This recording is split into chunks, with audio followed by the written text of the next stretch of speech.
Good evening, everyone, and thank you for joining us for this PGS speaker series. My name is Millie, and I'm the Comms and Events Officer here at PGS. This evening, we are delighted to be joined by OP and entrepreneur Alisdair Taylor, who left in 2020. So a bit of a background about Alisdair. During sixth form, he worked on building up a marketing agency from scratch, balancing this exciting journey along his studies, with a plan on how to continue growing it once he left PGS. Unfortunately, due to COVID-19, sixth form finished earlier than expected, and the business landscape quickly changed. In these unprecedented circumstances, the plan had to be adapted. Over the following 2 years, the business continued to develop, and with the bigger agencies taking some time to settle into the new world of wireless and work from home, an opportunity presented itself. Since then, Alisdair has been very lucky to work with quite a range of clients all around the world, from VCs in Munich, Canadian automotive firms, and UK-based healthcare companies, through to local cafes and bars around Southsea. These projects included product launches, rebrands, international market expansions, and development of multi-offer campaigns, all within a constantly shifting and never before seen set of circumstances. So we'll be holding a Q&A at the end of Alisdair's talk, so please use the tab throughout to enter your questions, and I'll read them out later on. So without further ado, I would like to introduce Alisdair for this PGS Speak series. Hello, hopefully that's working okay. So yeah, hi, I'm Alisdair. It's amazing to be here. I'll be talking about like kind of marketing, but in a slightly different way, about like creating experiences and connections through marketing. So let's just get straight into it. So yeah, so we'll start off with a little bit of an intro.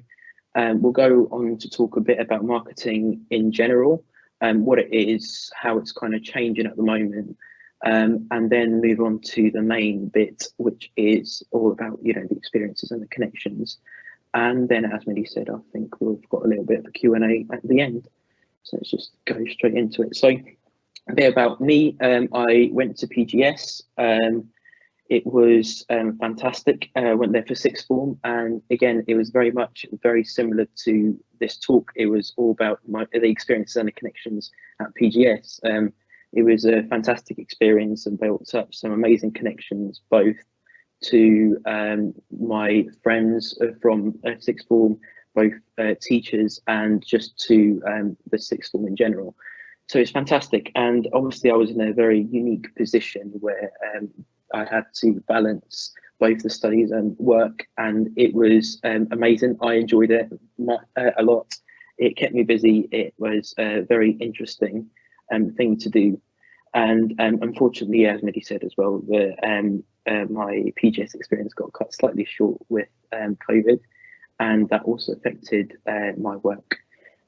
So quickly on work, so I run a digital marketing agency, to say it in an easy way. I focus on a wide variety of companies and individuals. As an agency, we do a lot of campaign-based consulting, so more short-term marketing campaigns, and we work internationally and are quite lucky with the breadth of clients that we have. So yeah, so if we go straight into a bit more about my company, so we kind of, as I said, focus on brands and getting brands seen online. We're working a lot more now with kind of getting them seen offline as well, but the main focus is online digital marketing. Brands, I like to use the term rather than companies or businesses, because we have recently started working a lot with individuals, some influencers, some kind of charities which don't see themselves as businesses. So it's quite, you know, brand's a nice little term to use, and you're growing the brand rather than the company through marketing. So yeah, so in general, so what marketing is, there's a boring, usual, normal definition for it, which is, you know, the action or business of promoting and selling products or services,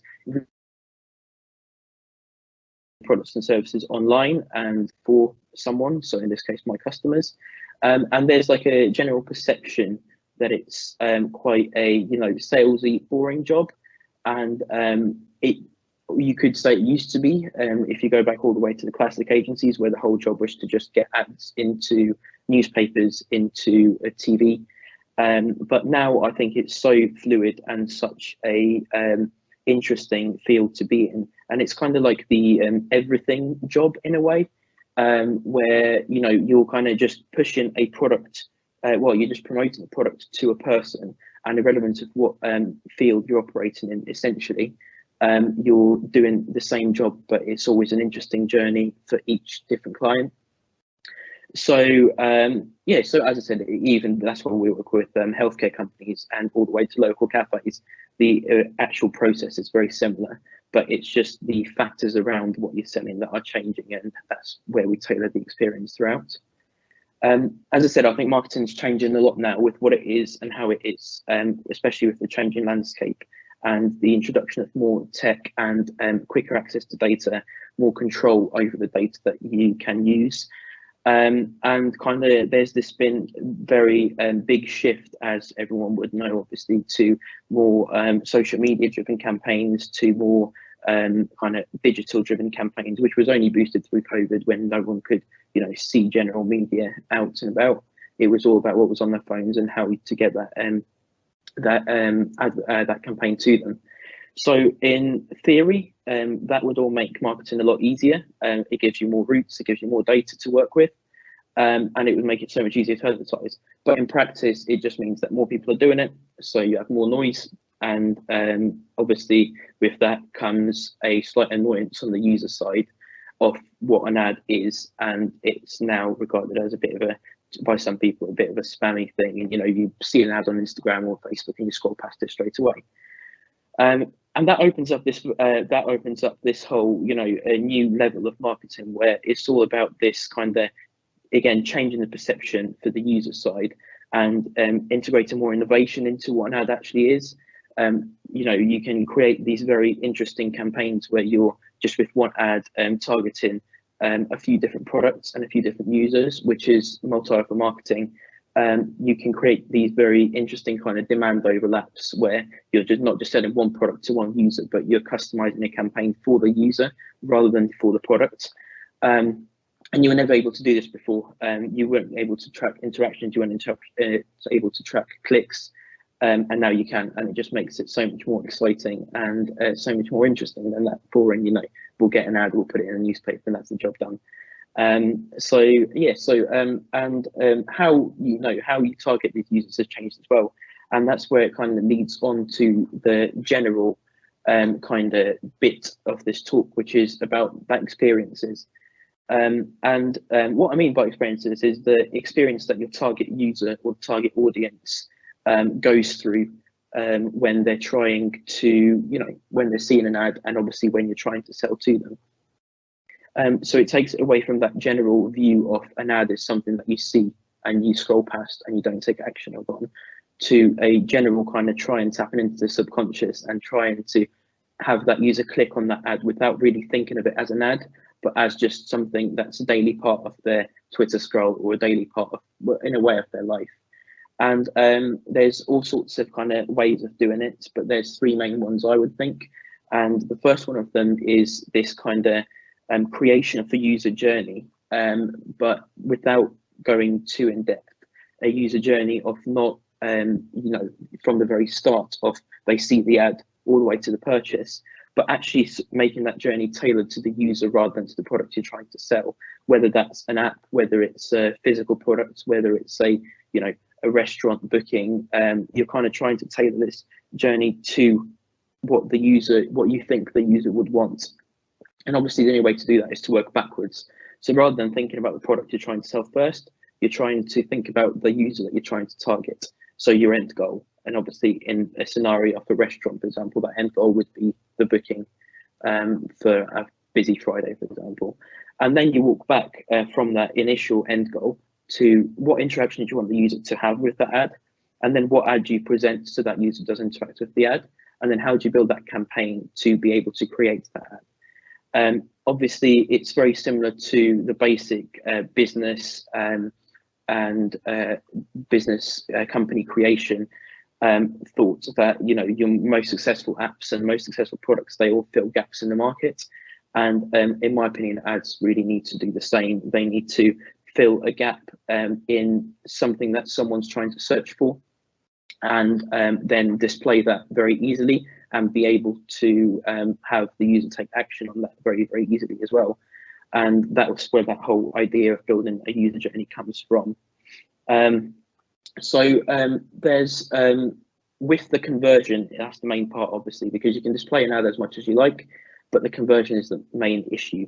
And how do you get that user to click on it, but not just click on the ad, but actually take action and make it an experience for them past the point when they see the ad?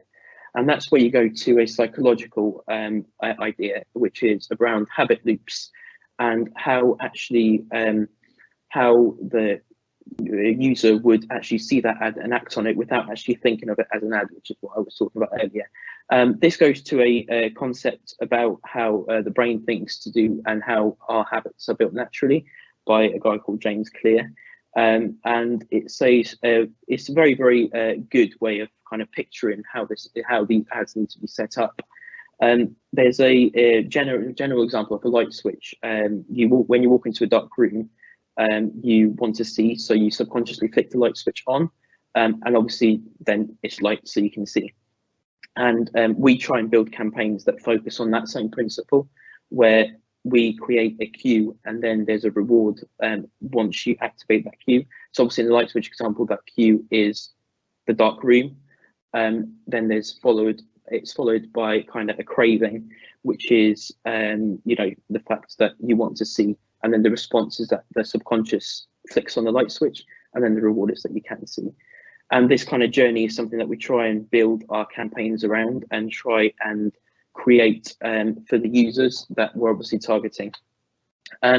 If you put it into format of an actual ad campaign, we have the queue, which is obviously when the user is scrolling through Twitter and they see an ad. The craving obviously comes from the emotions targeted, whether it's a wants for a product, whether it's a very perfectly curated ad and it just so happens that that person needs the product at that particular time. But it's very important to remember that people usually buy what they want and not what they need. In all scenarios, you're trying to kind of sell someone or kind of promote something that you think the person would want. And so if you get the two steps right, you display the ad properly, you target that craving properly, you go into the response, which is obviously either an internal response by the user that you're targeting, in a way that, for example, they remember it or it stays inside their head, or they share the ad, they click on the ad. And then obviously the reward comes both ways. The reward comes for the client or for the campaign because an action has been taken, and it comes for the user because they've filled a gap that they previously had. They've turned on the light essentially. And that's where the kind of difference looks very, very, very interesting, because you're thinking of the campaign as something which is an addition to a user's general day-to-day life, rather than something that they just scroll past and ignore, and just the basic, buy this now ad. You can put the habit loop principle into a example for a few different companies. Probably the best example that you can very easily see do this are direct response ads for food delivery companies. So Uber Eats do it a lot, Deliveroo do it a lot. They kind of target their ads perfectly towards the evening, target on the half-time breaks during football. You're watching the game or you're scrolling later in the evening, you want some food, they're going to serve you a perfect ad tailored to whether you like pizza or sushi or a McDonald's. And that kind of ticks off all the boxes straight away. The cue is that you see the ad, the craving is that you suddenly want the food, and then the response and the reward are quite easy to see in this particular case. You either order an Uber Eats, in a very easy example or not. It's also seen in search first ads, which are kind of campaigns which use this type of habit looping, but without any actual direct trackable kind of links. So something like a luxury car or fashion or watches do this a lot. When you see the initial ad, it's very most likely something that you can't actually action upon. It's either a click just general to the website and not to the actual product, and you're not being sold the actual product, you're being sold the idea of owning that product. And that kind of changes this kind of habit loop where the response is that actual internal response where you're thinking that this is something that I would like, but obviously maybe at this particular moment can't buy. And then that turns on a second habit loop, which repeats itself after the cue when the next time that you see the product, maybe that's in real life, and it kind of repeats this kind of cycle of wanting it more and more until eventually the reward is that you buy it. So these can obviously change. These search first ads and direct response ads can change very much depending on the where the brand is positioned. But it's kind of this concept of subconscious marketing, which makes it so exciting and so different. So once you get to obviously creating that habit loop, the conversion is the most important part. As we described it with the habit loop, that was the reward. In general market terms, it's that conversion. It's how you can follow up that experience that you've created to actually, make a sale or create a download or someone viewing a post.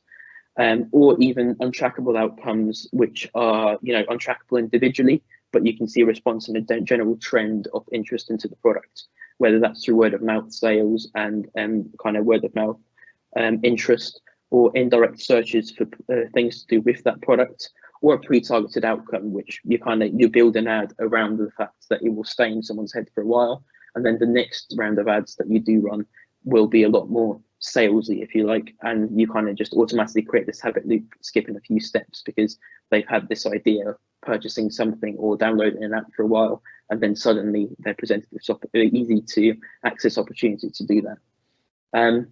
And that kind of, again, you kind of looking at the three different steps of this experience creating. You go all the way from creating the user journey to actually thinking about how the user interacts with the ad through the habit loops, and then actually converting that user. And that's the most exciting part, because you're creating something which is not a generic ad, but you're creating, as the title is, it's an experience which obviously the user hopefully then feels as well as someone who browses through the ad or is interested in the product.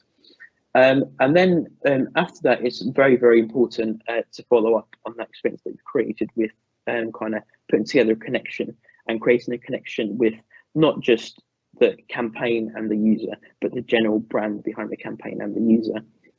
And it's all about, following up the experience you created. And it's essentially kind of a customer service role, but within a marketing application. So whether that's a follow-up, a customer retention, or again, a conversion, which we'll talk about quickly, and it's a slightly different conversion. But a different type of application for customer service is all around kind of an indirect experience which you create based off a previous campaign. It's very much about the cars, the brands, watches, luxury items do this extremely well, where you see a campaign, you don't exactly click onto that product, but you buy into the idea behind the campaign.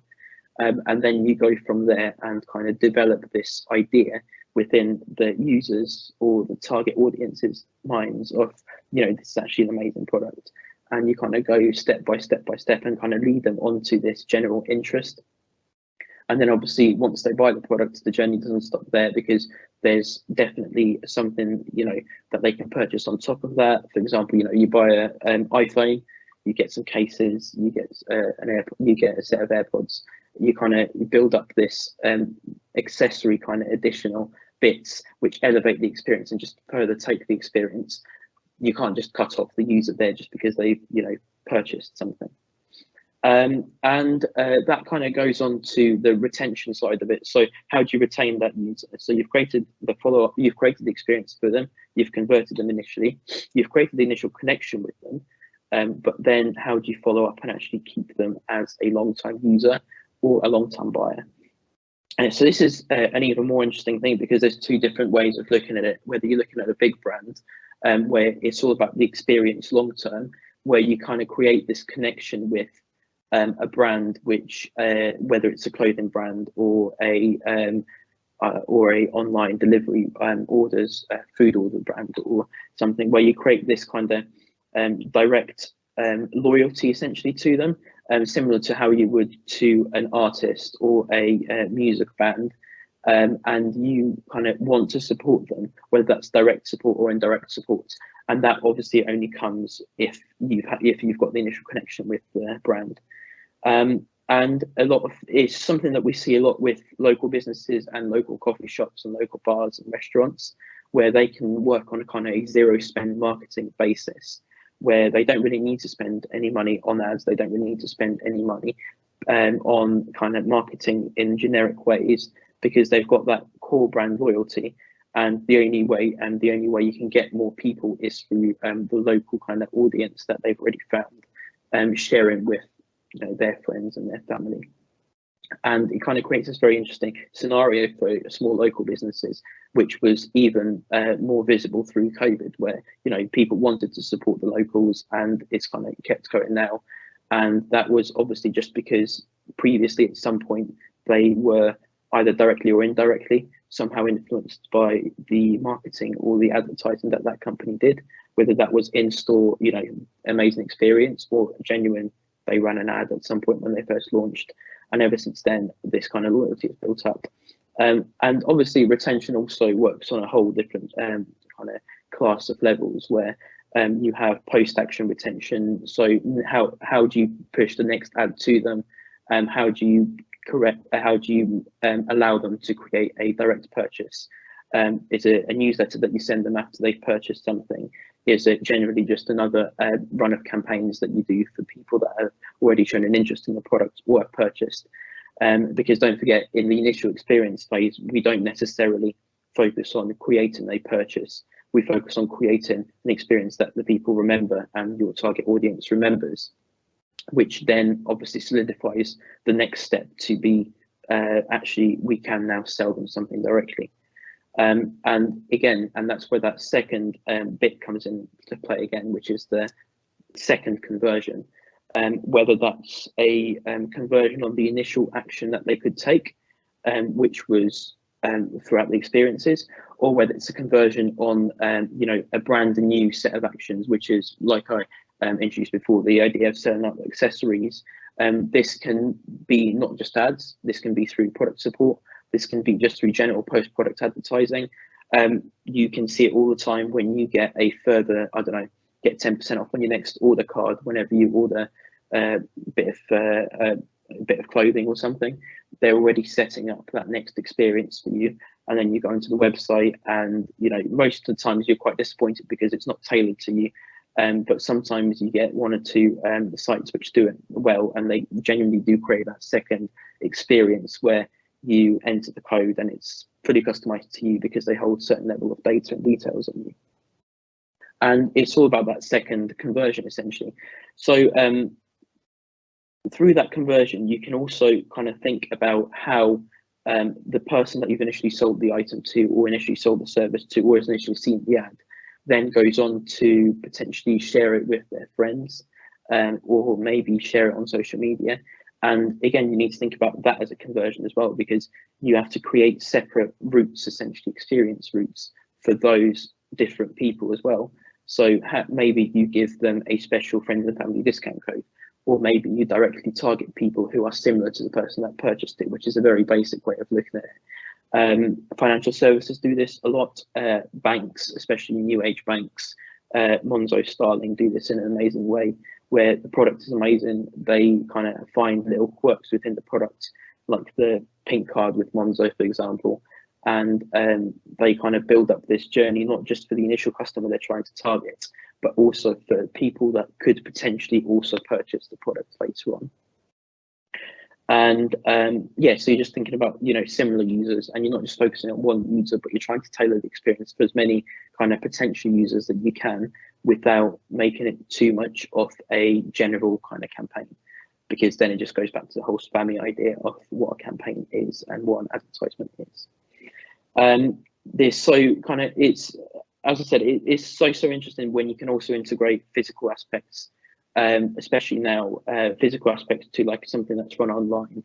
Where there's a recent campaign which we had worked on, which kind of ticks off all essentially three of the experience and three of the connections very, very, very well.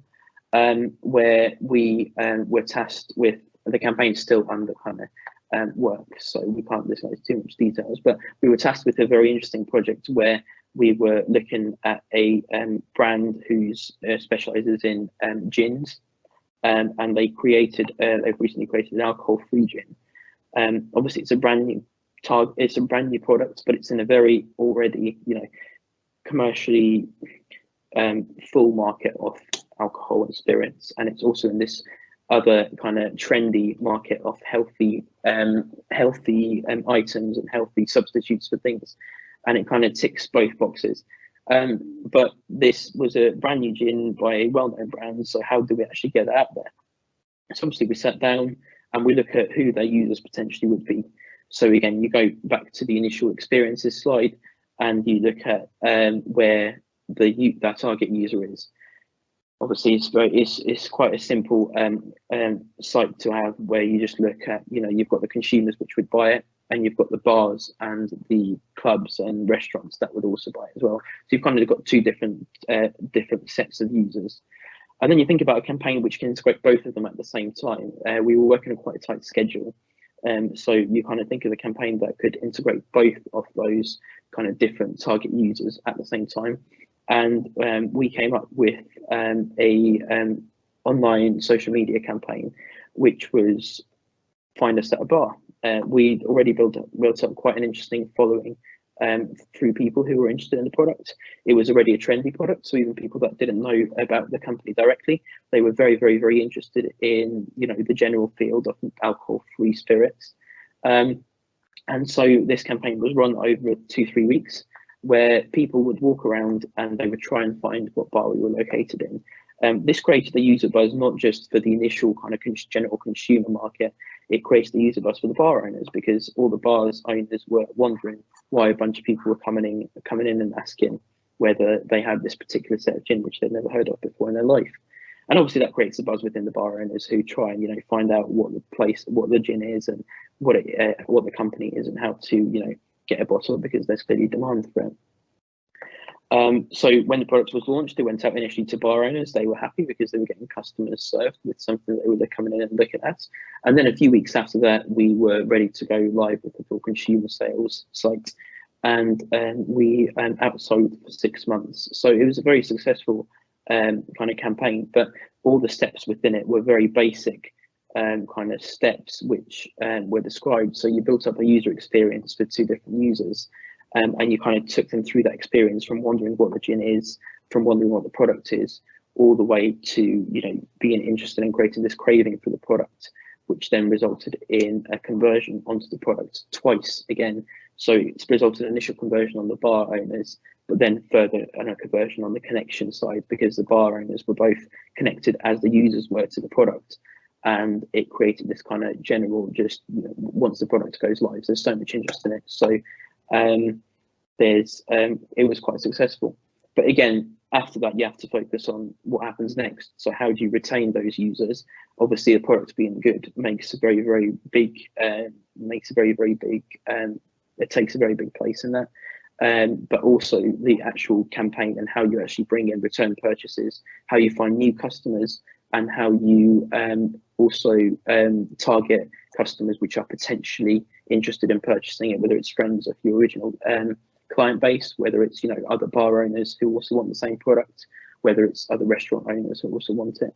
And if you kind of break down every campaign that you see like that, it's quite an interesting bit to marketing, because it's a completely different look at, rather than you see something, you click on it and you just think, okay, well, I've clicked on it now, so it's good. But you're actually building up this whole different experience, and you're trying to connect as much as you can with the audience that you're trying to target.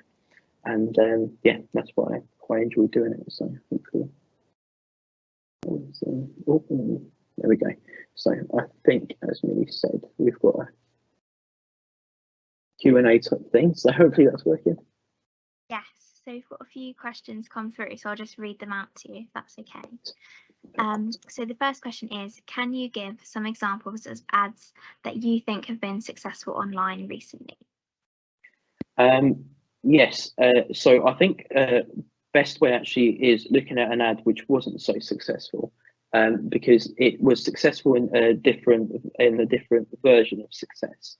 Where in 2018, John Lewis had their usual Christmas ad, and they had Elton John playing on the piano, and everyone it obviously worked. John Lewis had a massive budget behind it. I think it was a total £7-8 million budget. It was one of the first kind of John Lewis ads that was fully a kind of social media sensation rather than the generic kind of just a video ad. But it generated a lot of clicks, but the majority of clicks that it generated too were for direct searches for the word piano on Google. So no one was actually searching for John Lewis, they were just searching for piano.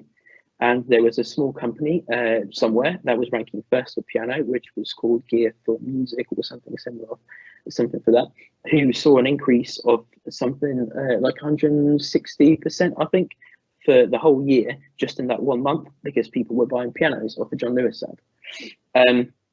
And kind of the ad after that John Lewis did, they made sure that every single kind of thing that showed up within their ad, they could actually rank first for. So the next 2019 one and following ones, they were so good at taking over the terms, and actually any search that was made off that ad, they could rank for. A lot of the great ads, you kind of, as I said, you don't realize they are an ad, and you kind of looking at it as something that is just, you know, something that you're interested in generally, and that you're that brings up like a sense of intrigue when you watch it, that you want to see what goes on. It's kind of like a movie trailer but for a product. Like you want to know what it is and what it does. Apple do this amazingly. A lot of with their newest kind of Apple Watch, for example, that was a fantastic ad, and that was also one of the best performing ads I think they'd ever done. And they created this whole story fully cinematically filmed, but they weren't just promoting their watch, they were also promoting their Apple TV subscription service, because they had a bunch of directors and actors within that ad that were kind of there, and people were googling who's the guy that, you know, was in the Apple Watch ad, or who filmed the Apple Watch ad. And it created this like kind of general purchase pattern of people not just looking at Apple Watch, but they saw what Apple TV was all about, and obviously also subscribed to that. So it was kind of this, you know, two birds with one stone campaign, where again, it didn't look like a direct advertisement for the product, but everyone knew what it was for. And at the same time, it didn't look like a direct advertisement for Apple TV, but it generated searches because of the style that it was made in.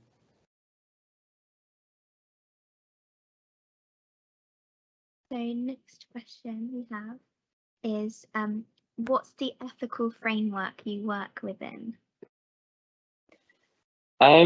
So ethics is obviously, especially now, quite important. It always was, it always has been. When you're handling data, it's very important. We ethically work very, we try and take on, as I said, we always take on clients that are within a certain sector. If they're within something like finance, we don't take any insurance clients on, and we try and make sure that any clients that we do take on, we can provide value for the user that they're targeting. So if we're taking on a finance client, we never take on the kind of new clients where we're trying to sell financial services. We only ever take on established companies who are marketing to a general audience that they already have. We work a lot with startups and local cafes, so we try and kind of, you know, try and bring value with our ads and our work, rather than just trying to sell something and get paid for it. So data wise, we hold as little data as we can at any time. Obviously there's some levels of data that we have to hold, but we try and keep it very fluid and keep it, you know, on the client side rather than on our side. But ethically, we try and do our best, and we do our best, I think. And it's obviously a, you know, growing concern now with everything that has happened with Facebook data and Google data. But I think the way that we build campaigns at the core always addresses ethics first anyway, because you're building a campaign around the user, and that includes the user's general privacy and the user's general kind of well-being, rather than just spamming with a bunch of unneeded, unnecessary promotions. So, following on from that question, someone else has said Facebook have recently been hampered with their ad targeting technologies by both legal privacy problems and Apple restricting how ads work on iOS. Does this mean that it will be harder to target audiences based on their profile? Theoretically, yes. I think it's kind of, if it's harder for us and if it's harder in general, then it's a kind of harder in the market anyway. And it takes you back to that, original point of you've kind of got more noise and you have to try and innovate. And this is kind of a similar problem. You just kind of have to innovate and try and work around the issues which are presented. We never focused on too much Facebook advertising. We run a lot of ads on Facebook for various companies, but they're very mainly kind of conversion ads. So the person has to be interested in the product in the first place to actually be able to have them effective. I think it provides another very interesting changing landscape, and the privacy implications are great for the users. And I also think that it kind of levels up the market more, where you just have to be more careful and more particular with how you spend your ad budget. And just because some company has millions and billions to spend and flood with targeted ads, doesn't mean that they're going to be as effective now. And it kind of just levels up the playing field, where if the ad is good, it will be seen, and the only way to make an ad good is to make it organic. And then in that case, the beta and the collection side of it doesn't really matter, because people want to share your ad, people want to take part in your ad, and it kind of creates this idea of organic campaigns and ads as entertainment and ads as this experience, rather than just a generic we'll target you because we know exactly where you live, what you eat, what you do, and what time of the morning you wake up. And now you just create ads that people want to click on rather than they need to click on because it's literally targeted to them.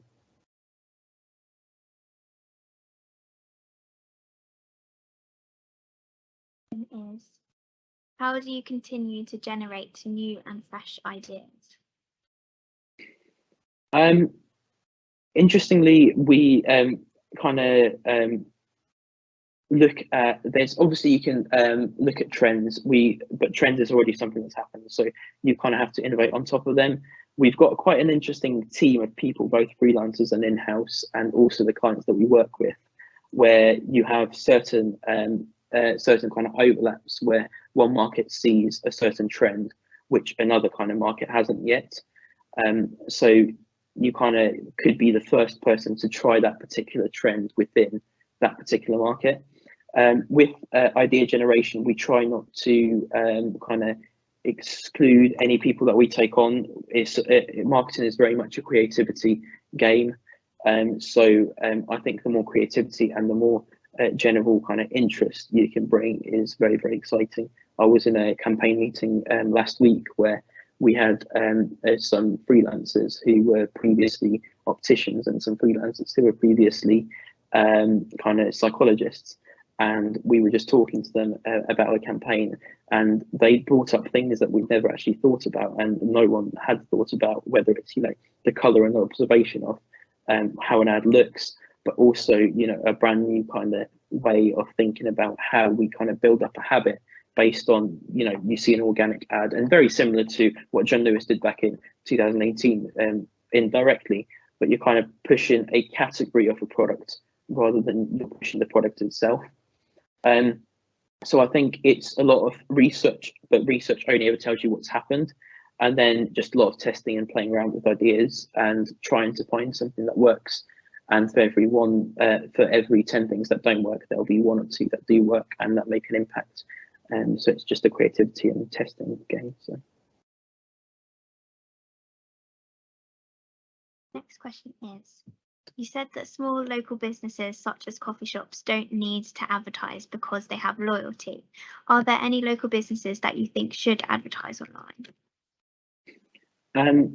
Yes, I think if anything, COVID has shown us that things can happen at any time, at any point, and business needs to be prepared. Local businesses obviously did take a very big hit through COVID, a lot of them shutting and a lot of them struggling without the footfall. So there's obviously, it's good for any business to advertise, to at least have a plan to be able to sell something online or advertise online in any scenario. I think even as far as coffee shops, you can have this core brand loyalty of the core of the business, which is making great coffee and selling it to great people. but you can also create, you know, whether it's online coffee store of like where you sell bags of coffee beans, and I think it's most businesses will always benefit from advertising, but then you have to play a very kind of careful game of, you don't want to over advertise as a local business, because then you essentially annoy and thoroughly annoy your target audience, because suddenly the coffee shop that, you know, Steve down the road goes to every Saturday is now full up with people that have travelled down from London just to try this special coffee that, you know, has run a marketing campaign somewhere. So I think with local businesses, yes, it's always good to advertise, but they have to be very careful, and they have to think about you know, what they're trying to get out of that advertisement, whether it's just an additional stream of income for their business, but always still think about that core audience that they have, and that is so much easier to keep than trying to find a new audience.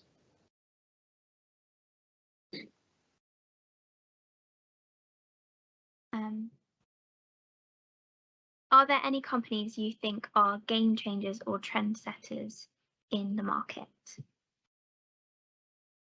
As in agencies, or as in just people that do companies that do advertise? I think as in like larger scale, like Apple and stuff, like larger companies. Yeah, so as I said, Apple earlier is always an amazing one, because when you watch any of their ads, and you can go through, and they don't look like product ads, they just either look like glorified 3D kind of visual reels, or like a short film. Within agencies, there's a lot of different like kind of interesting agencies popping up now that create really amazing ads, and think about you know, and think about creativity and this kind of search advertising in general so differently. But I think, as with brands and companies, Apple is amazing. That's quite a generic one. I think a lot of, you know, companies, Red Bull is very good. Red Bull kind of marketing is so different from any other company, because, and obviously it does come from the fact that they have massive budgets behind it, but their marketing is nothing like, you know, here's a can of Red Bull. Obviously you see the Red Bull gives you wings and all that, but it's so far from that. They've got so many different, you know, sponsorships, and they do the crazy videos of people doing, you know, massive ski jumps or falling out of planes and stuff, and it's kind of just this marketing which is so different to anyone else, because it wants people to see it and watch it, and again interact with the business and build this like kind of connection with the audience that, you know, are also just happen to be your target audience. Because, you know, you've got to have a bit of energy to do those things, and, you know, Red Bull gives you that energy. So I think Red Bull is another amazing campaign which, you know, creates these like essentially stories as well. So I think it's all about storytelling. I think any ad that creates a feeling, and it's obviously very individual to everyone, any ad that creates a feeling, or creates again, I'm going to go back to the word of it, creates an experience internally for you, is an amazing, and that experience and feeling will be different for everyone. Not everyone will like a cinematic short film. Some people might find it boring. Some people might find it a bit too, you know, short, and they prefer long form content. Some people won't like people jumping off planes or doing ski jumps off, you know, while riding a bike at the same time or something. It's kind of, it's whatever. I think it's each individual opinion of what you think makes a good ad. Question is a bit about how you started your company. So this question is, what was the key driving force behind you becoming an entrepreneur? Luck and alignment of, you know, a few different factors. I'll say luck again, and just general interest of, you know, this kind of idea of marketing is, as I said, it's so much like a bit of everything, and you know, who doesn't like, you know, to pick and mix a few bits, and it's so I think the general kind of idea was that, you know, I want to do a bit of business, I want to do a bit of, you know, psychological aspects, I want to do a bit of creativity, I want to do a bit of writing, but then what's something that takes all of that into one place? And I think marketing is one of the very few careers that you can actually say takes in as many like kind of as many topics and as many kind of fields as you like, and you just give yourself an extra edge. So it was the interest aligned with a bit of luck with the first client and the first few clients, and then from that, once you're in, you can't get out, because your first client, then redirects to another client, and you have to say yes, even if you don't quite know what you're doing. You can always waffle through it and learn on the job. And I think that whole process of waffling through it and learning while you're doing it, and kind of waffling is probably a bit of a loose term to use, but you're learning while you're also doing something which is an actual campaign, and there's so little room for error, and there's so little margin for error, that you have to try and learn something and then quickly put it in without actually messing it up. And I think that just gives you a bit of a constant adrenaline boost of what you're doing, and then you just want to learn, and you want to again innovate, and you want to go forward, and then from that you're hooked. And I really enjoy to this day what I do, and I think it's a mixture of all those factors together. And again, I think within any business, to some level, luck does have to play a part within it, and but obviously skill and a continued love for what you do is always very important as well.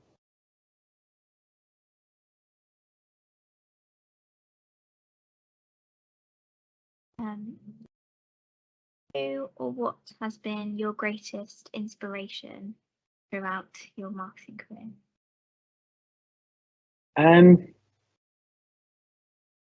It's a tricky question, because there's a very few different kind of ways for me to define an inspiration. There's obviously everyone's, well, not everyone's so lucky, but everyone's for me, mum and dad always a big inspiration, just because you want to do well. I know it's a very cheeky and easy response to give, but I'm in a lucky position that I can say that. And I think just the general kind of drive of I do it because I enjoy it. So in a way, the inspiration is comes internally from what I can do, and what there's no limit, and again, it just sounds very easy to answer that. From a creative standpoint, there's plenty of inspirations. I think I grew up watching a lot of a lot of cinematic type content, and I always wanted to create something. I wasn't so good at the videography side of it, but that telling a story, and essentially, if you build a campaign right, telling a story is the only way to go forward. So I do think a lot of Casey Neistat is a YouTuber who was quite big, I think, because his he can tell a story in 10 minutes, and he did that every day for a few years. And if you look at general creative inspiration, that's what I try and do even with ads to this day, is you create this story, and you try and have it as compact as possible, while also leaving a prolonged impact on whoever sees that. So I think we have time for one more question. So this one is, what has been your favourite campaign to work on so far? So as I said, I've been in a very lucky position to work on quite a few very, very interesting and very spectacular campaigns, whether that's directly overseeing them, or being part of a team that creates that campaign, or being part of the in-house team that creates it. I think my most personally interesting campaign was a local one I did with a local distillery. It was such an interesting project, because we had started working together just after COVID, and throughout that there were so many pivots and repositions, and trying to it was such a constant level of nothing that we did the week before would work this week, with especially with all the lockdowns, and they had to go through a massive remarketing because the pubs shut, the bars shut. There was nothing that they could sell, and we had to create these online routes of sales. So it was creating a from scratch campaign for essentially what was a from scratch business, which was already established for a few years. And it's kind of this so interesting when you take a look at it, where you're building something that you would usually build for a brand new business, but it's for an established business, which will actually, you won't be able to predict what happens the week after, or the week after, or the week after. And then suddenly, when everything started going, back to normal, whatever normal is, and kind of moving back to that normal post-COVID world, you kind of then go back again and you kind of think about it again. Everything that we've just been doing for 2 years is now essentially irrelevant, and we have to start from scratch again and build up, the sales routes for pubs, bars, for consumers, for general direct sales, for on-site events, on-site tours. So it was like kind of this, constantly evolving and very stressful at the time. But now looking back on it, it was probably one of my favorite campaigns to work on, and I still do work on it now. But yeah, and I think just because of that constant evolution and that kind of long-term commitment from both the client and also, commitment to the project, it was a very, very exciting experience, and still is a very exciting experience. So that concludes tonight's speaker series. Thank you so much, Alisdair, for coming and talking to us in school today with the sixth formers, and on here tonight as well. I'd like to say a big thank you to everybody else who has tuned in to listen tonight. And please remember, this is a series, so we will have another one in January, so keep your eyes peeled. Alisdair, it's so great to have you. Thank you so much for coming on. Thank you. And I hope everybody has a lovely Christmas, and we will see you in the new year. Thanks so much, Alisdair. Cheers. Thank you.